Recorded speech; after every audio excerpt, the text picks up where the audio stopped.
On July 19th, 1977, the world teacher, the Christ Maitreya, head of the spiritual hierarchy, emerged from his ancient retreat and is now in the modern world. With his disciples, the masters of the wisdom, he will inaugurate the new age of synthesis and brotherhood.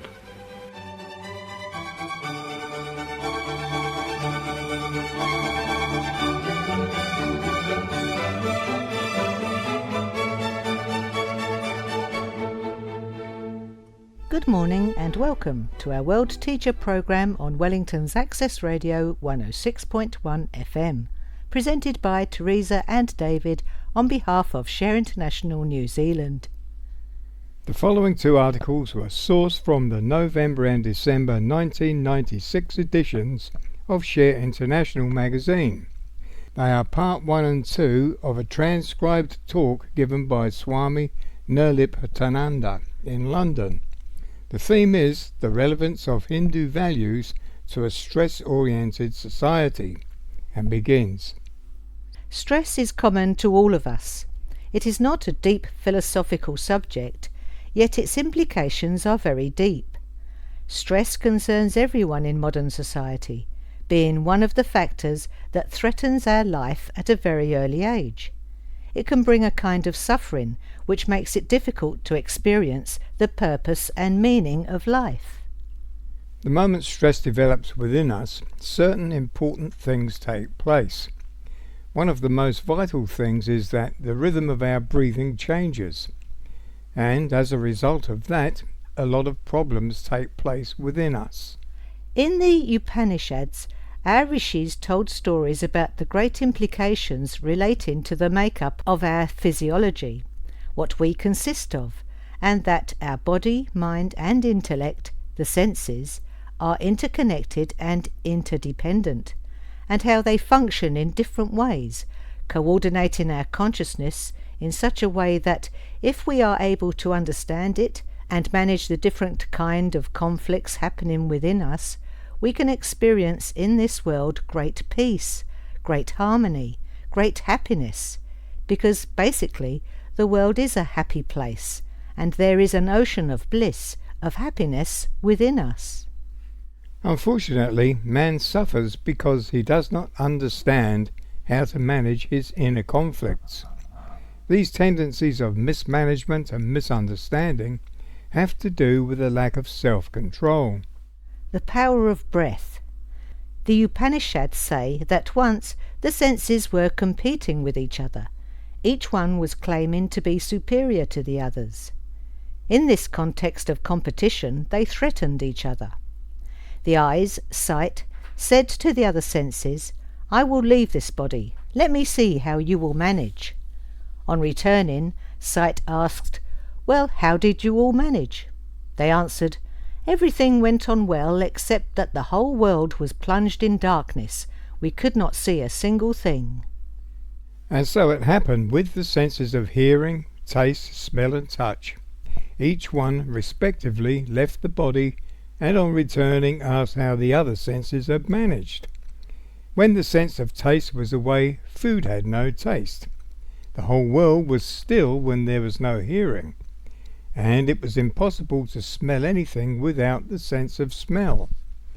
Without the senses, it seemed as if the world was not existing. With them, it was existing in one form or another. Breath, prana, then said, "It is me who is going now. See how you manage." The moment breath threatened to leave the body, the senses tried to stop it and pleaded, "Please do not go," because they realized that the moment breath left the body, their existence would also be finished. This is the power of breathing, pranayama, as it is emphasized in our scriptures. Breath is basic to our being. It is central to our physical and mental existence. It even relates to our spiritual life. Stress affects our breath. When stress develops within us, it creates tension in the body, which lessens our breathing. Then our system needs a lot of oxygen to rejuvenate it. When we cannot get that oxygen, our system starts to deteriorate, creating a lot of different problems, such as pains like headache or migraines. Stress can also be the cause of heart problems. All these things are a result of prana, the breath. In Reversing Heart Diseases, a study, a book written in New York 2 or 3 years ago, pranayama, or breath control, was emphasized. So breathing plays a vital part in our life. How many of us know how to breathe? We take it for granted that we can breathe properly. Sometimes people are not even aware when their tummy goes in or out. But when you watch a sleeping little baby who has no stress, you will see how it breathes, how its tummy moves. That depth of breathing we do not have generally. We talk of a lack of sleep. However, it is not sleep but relaxation that is necessary. Under tense conditions we cannot relax, and when we go to sleep in a tense mood, with a heart under constant stress and a lack of relaxation, heart as well as many other problems start. So these are some of the symptoms of the direct effects of a stressful nature, a stressful life, a stressful mind. Nothing may be wrong. You may have everything. It does not necessarily mean that stress is developed because we are lacking something, although in most cases we find that people tend to think that there is some problem, and as a result of this problem, stress develops within us. The whole problem of our modern materialistic society is stress-orientated. In a materialistic life, when we are going in pursuit of material things, it is natural that stress develops within us, because material things cannot give us the type of satisfaction whereby we become contented, whereby we develop inner peace, inner harmony. On the contrary, in pursuit of material things, more and more desires develop within us. We want this, that, and so many other things.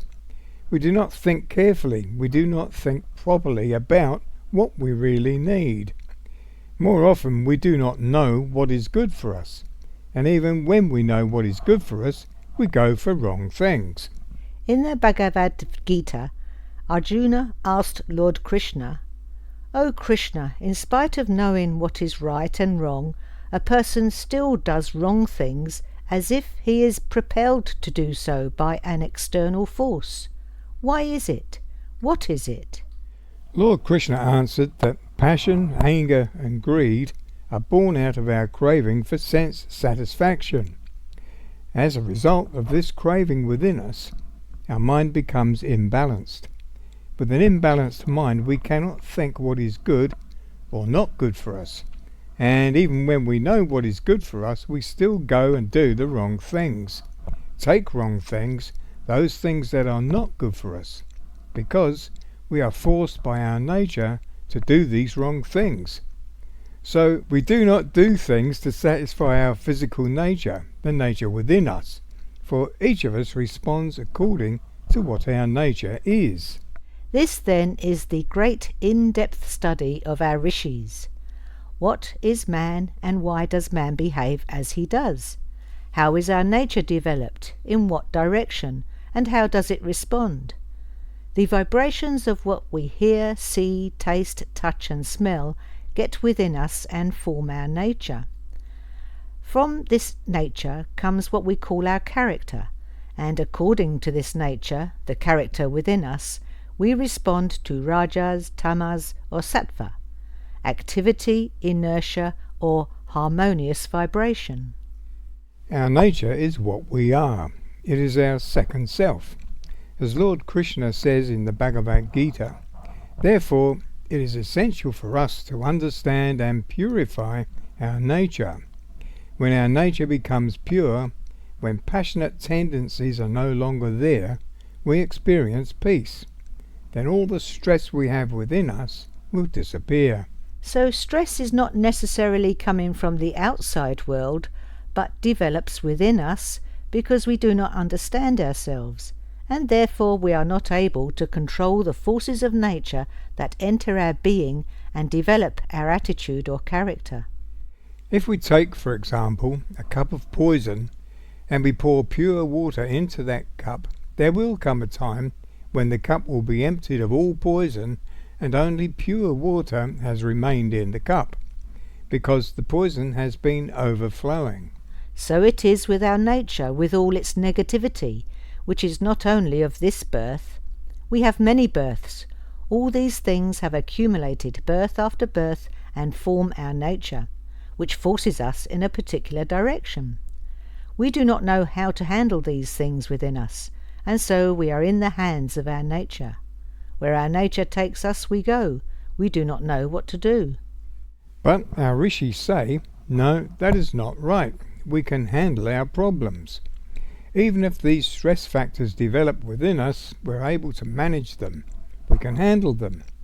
Rather than allowing these negative things to enter our being, we can control that through the chanting of a mantra.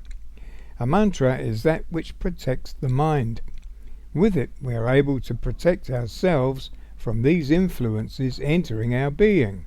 The nature of the mind is such that only one thing can enter it at one time, and not two things. In order to prevent other things entering our mind, we can purposefully put one thing into it.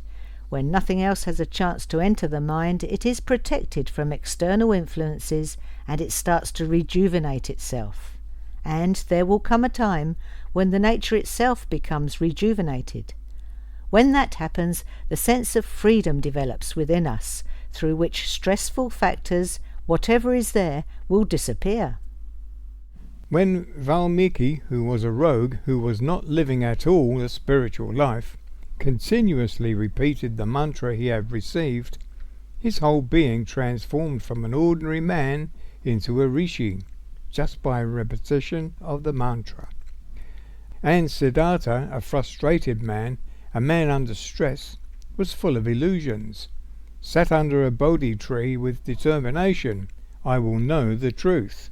After sitting there thus, without moving, ultimately all this negativity started to empty itself, all these negative vibrations, and he emerged from that state as the Buddha, the enlightened one.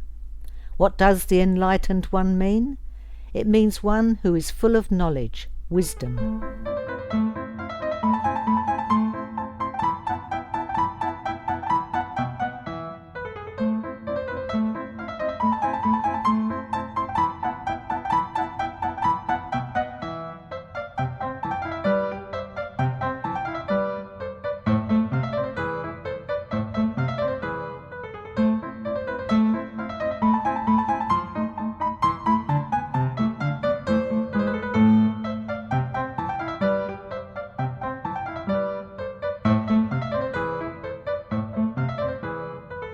You're listening to the World Teacher Programme on Wellington's Access Radio 106.1 FM.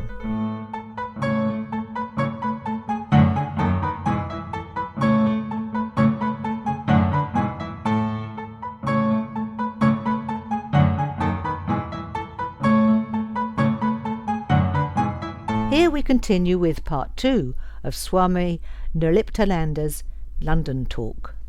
Ignorance is the cause of our problem. As a result of ignorance, we suffer. Stress comes as a result of ignorance. To the extent that our knowledge increases knowledge about ourselves, the world, and other things, our problems decrease, and all the stress we have will be eliminated. So ultimately, it is a search for knowledge. Through faith in God and self-control, control over the senses, we get knowledge, and soon after we get knowledge we attain to supreme peace. In peace there is no stress. In peace all stresses of the body are dissolved. So it is very important to develop within ourselves a particular type of culture, a culture which is physical, mental and spiritual. The physical culture is called asana. Asana means to sit in a posture. In the Bhagavad Gita, Lord Krishna tells us that subtler than the body are the senses.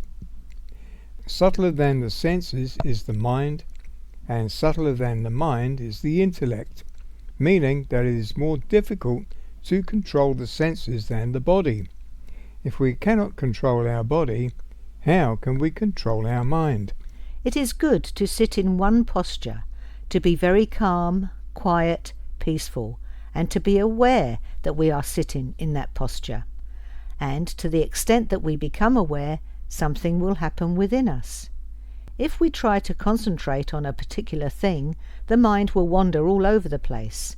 But if we try to sit in a particular posture, being aware that we are sitting in that posture, we will find, without consciously knowing what we are doing, that the mind will become detached from this world, from other things. But our problem lies in the world, because we become attached to this and that, to so many things. That attachment saps our inner core. The inner will gets weakened. As a result of that weakening, our problems will come. When stress develops within us and the will is weakened, we do not have the power to withstand anything. For stress overtakes us and we become helpless. We cannot do anything. We cannot reverse it. It is necessary, therefore, that with this inner core we maintain the particular posture we sit in and try to maintain it without shaking a limb for as long as possible. When the senses become detached from the world, concentration develops. When that concentration develops within us, our inner will starts to reassert itself. The body has subtle sheaths or different states of existence. Stress that develops within us causes our consciousness to function at a very superficial level. As a result of that, our mind, functioning at this level of consciousness, creates a barrier between these different states of existence, the subtle and the causal. There is no contact between them, and as a result of that, all our other problems develop. Take faith healing, for example. Faith healing means going to the core of our being and trying to establish our consciousness on that deeper level, the source of our being. Being detached from that source is the cause of stress. When we give our inner will a chance, the freedom to assert itself, we begin to experience a sense of freedom. That sense of freedom is very important, because it is when that sense of freedom comes to us that absolute relaxation develops within us. When our mind functions at a pure level of consciousness, things start to happen within us. So it's important for us to understand ourselves a little bit. That little bit of understanding ourselves will help us to overcome the problems of life. In a life governed by a spiritual outlook, stress factors should not be there. In ancient Vedic times, it was called studentship, when a child goes to the home of a guru to start his mental training and discipline, brahmacharya, which makes his whole being integrated. When he enters the other stages of life, being integrated with that physical and mental discipline, he can enter society with the full understanding of a mature person, understanding himself and society.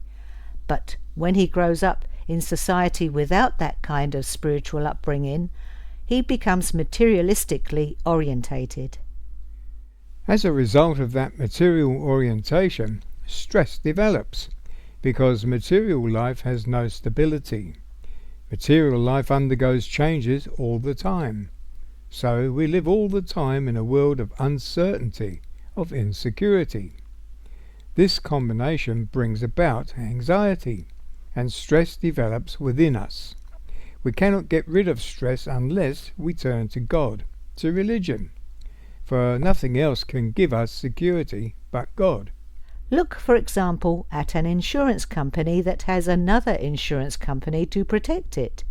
That insurance company has another company to protect it, and so on. Take, for example, a rich and powerful country like America, which is still developing arms. Is this not a sense of insecurity? So insecurity is the basis of material life. In the Bhagavad Gita, Lord Krishna tells us that it is He who gives us that security. He does not only give us material things, He gives us the security of that as well. So our pursuit, our whole dharma, righteousness, our culture, is spiritually orientated. In that spiritual orientation, we find an inner integration, and as a result of that, we come nearer to God. Thus, in our thought, God is unchangeable. God is the real. God is the source of happiness. Sat Chit Ananda. Only in God can we find happiness, not in this world. This world gives us one moment pleasure, another moment pain. Because of this instability, anxiety develops within us. That is why our rishis advised us to do our meditation in the morning, so that all negativity that develops during the night will be cleared, and to do our meditation in the evening again to clear any negativity developed during the day. In that way, we established a relaxed, refreshed, sublime life. And when we go to sleep, we can sleep with a relaxed frame of mind and body. We feel refreshed. It is in that state of relaxation that the whole system gets rejuvenated. When there is tension within us, we cannot sleep. Drugs rob us of our inner power. In modern society, we take one drug to keep us awake. We take another drug to put us to sleep, and drugs for all sorts of pains. We live in a materialistic, a drug-orientated society. If we live the right type of life, eat the right type of food, we do not need anything else. Our system is going to help. If we take things that are not good for our system, it will revolt against that particular kind of thing, and stress develops within us. The good and the pleasant are quite different. The wise man, after looking at every side, chooses the good, but the ignorant man runs after the pleasant. In the Bhagavad Gita, Lord Krishna tells us about the pleasant. In the beginning, it's like an eternal nectar and joy, but in the end it is like poison and destroys us. But the good is like poison in the beginning and like nectar at the end. The implication is that we must be able to look at things, to analyze things. We should accept what is good for us, we must reject what is not good for us. If we follow this simple principle in life, getting up early in the morning, and the first thing we do is to remember God, to think about Him, our day begins nicely, and our whole day will be happy. If we have a little brawl in the morning, the whole day will be stressful. Meditation gives us good vibrations. We do not understand how important they are, because when these vibrations get within us, nothing else can enter. Let us surrender ourselves to God after we finish our work, after any mental type of work. Let us try to surrender all these to the lotus feet of God. If we can be like that, stressful feelings will disappear. But if we are hoping that drugs are going to get rid of our stress, we are wasting our time, because drugs create more problems than they solve. They rob us of the inner power and of the body to overcome its own problem. So let us have faith in Dharma, in God, in prayer and meditation. With faith in what we have, we will find that our life will become happy and beautiful. Om Tat Sa Hari Om. We'll finish today's show with the Master's article titled The Path of Ascent.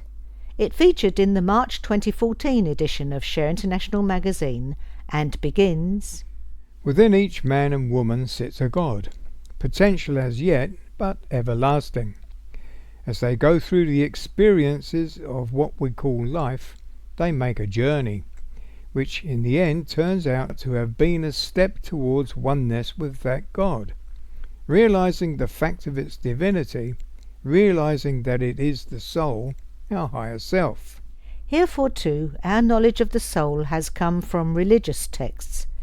These have left man with the impression that the soul is distant from himself, something to be recognized and worshipped from afar. As man progresses, however, he comes to understand that the soul is himself, a higher and purer part of himself, but nevertheless himself. Thus a man progresses, deepening in knowledge of his true being and purpose. Today, thousands of people are consciously aware of making such a journey. For them, life is deepening in meaning, and they search for greater knowledge and experience.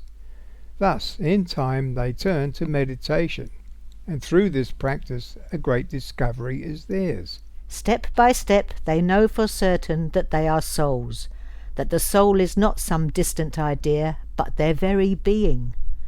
Gradually the tempo of their lives changes, and a deeper meaning and purpose consolidates all that they do.